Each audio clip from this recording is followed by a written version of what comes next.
বীরভূমের কণ্ঠ, সর্বদা সত্যের পথে। 10ই জুলাই ছিল শেষ দিন ফুটপাত উচ্ছেদ করার। এর মধ্যে সকলকে নিজের দোকান খুলে নিতে বলা হয়েছিল। সেই অনুযায়ী অনেকেই দোকান খুলে নিয়েছেন, আবার অনেকে রেখে দিয়েছেন। সেগুলি সব বুলডোজার দিয়ে ভাঙতে শুরু করেছে কেন্দ্রীয় সরকার, রেল প্রশাসন এবং সাধারণ প্রশাসন।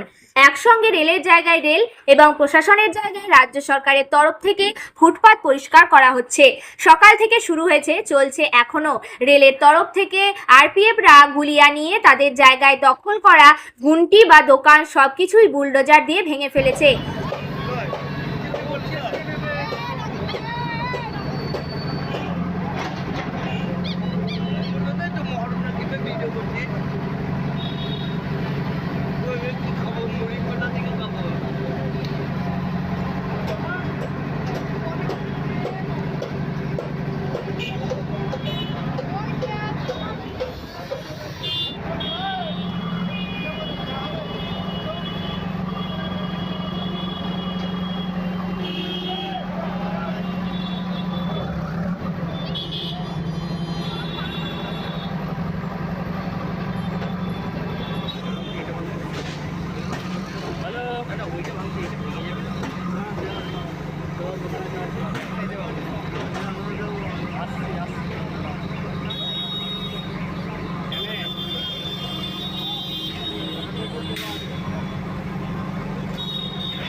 মানুষ কি খাবে, কোথায় যাবে?